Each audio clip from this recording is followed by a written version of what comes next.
Hello મિત્રો, કેમ છો? મારું નામ મુક્ષેશ છે અને હું એક એસટીપી ડોનર છું. જ્યારે પણ અમે એસટીપી ડોનેટ કરીએ ત્યારે ઘણા લોકોના એવો ક્વેશ્ચન હોય છે કે એસટીપી એટલે શું છે અને શું એ અમે ડોનેટ કરી શકીએ.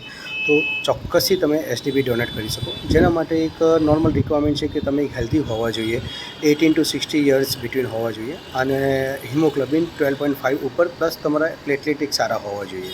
તો તમે ચોક્કસથી એસડીપી ડોનેટ કરી શકો.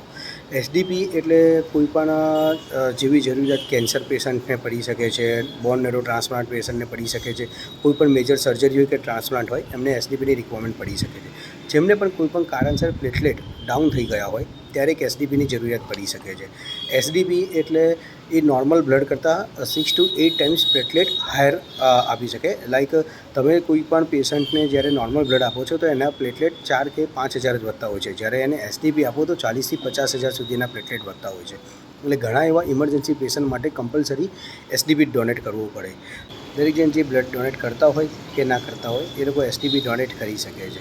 એના માટે એક નોર્મલ પ્રોસેસ હોય છે કે જ્યારે પણ એસડીપી ડોનેટ કરવા જાઓ ત્યારે પહેલાં એક તમારું સેમ્પલ લેતા હોય છે અને એક 15 મિનિટ 20 મિનિટનો ટેસ્ટ હોય છે જે 15-20 મિનિટમાં તમને કહી દે કે તમારું એસડીપી એક્સેપ્ટ છે કે નહીં.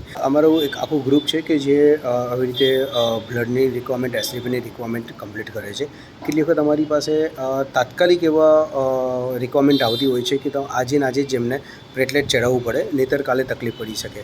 હવે એસડીપી એક એવી વસ્તુ છે કે જે સ્ટોર નથી થતી. નોર્મલ બ્લડ હોય તો એ સ્ટોર થઈ શકે છે, બ્લડ બેંકમાં પણ અવેલેબલ હોય છે.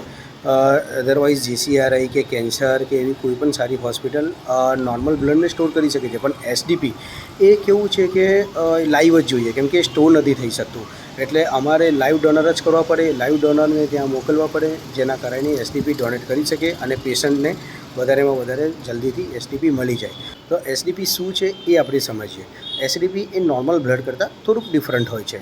નોર્મલ બ્લડ આપણે આપવા જઈએ તો 3 મિનિટ 5 મિનિટ કે મેક્સિમમ 7 મિનિટમાં એ ડોનેટ થઈ જતું હોય છે. જ્યારે એસડીપી છે એ 60 to 80 મિનિટ્સનો ટાઈમ લે છે. એસડીપીમાં એક મશીન દ્વારા તમારું બ્લડ લેવામાં આવે છે, એમાંથી બ્લડ અને પ્લેટલેટ એ છૂટું પડે છે. પ્લેટલેટ એમાં સ્ટોર થાય છે અને બ્લડ પાછું તમારી બોડીમાં ચડી જાય છે. તો એ પણ નોર્મલ બ્લડની જેમ જ બહુ ઇઝી આપી શકાય એવું હોય છે. મિત્રો, હું એવી આશા રાખું છું કે તમે પણ એસડીપી કે નોર્મલ બ્લડ ડોનેટ કરો. આજના કન્ડિશનમાં બહુ જ બધી રિક્વાયરમેન્ટ આવતી હોય છે, બહુ જ બધી જરૂરિયાત આવતી હોય છે, જેમાં 2 વર્ષનું બાળક પણ હોય છે અને 60 વર્ષના વડીલ પણ હોય છે, 70 વર્ષના પણ વડીલ હોય છે કે જેમને ઇમરજન્સીમાં એવી બ્લડની જરૂરિયાત પડતી હોય છે. કેટલીક વખત અમે એ જરૂરિયાત પૂરી નથી કરી શકતા બિકોઝ અમારા ડોનર ડોનેટ કરી ચૂક્યા હોય છે કે અમારી પાસે હવે ડોનર અવેલેબલ નથી હોતા. તેના માટે તમે પણ આગળ આવો, તમે પણ એસડીપી ડોનેટ કરો કે નોર્મલ બ્લડ ડોનેટ કરો. જો તમે એસડીપી કે નોર્મલ બ્લડ ડોનેટ કરવા ઈચ્છા ધરાવતા હોય, ડોનેટ કરવા માગતા હોય તો આની સાથે ગ્રુપ લિંક શેર કરું છું, એમાં તમે જોઈન થાઓ. એમાં અમે નોર્મલ પોસ્ટ મૂકીશું કે આ બ્લડની જરૂરિયાત છે. જો તમે એમાં ઈચ્છા ધરાવતા હોય તો તમારે એ કહેવાનું કે હું આપી શકું છું, કે હું આપવા માટે સક્ષમ છું.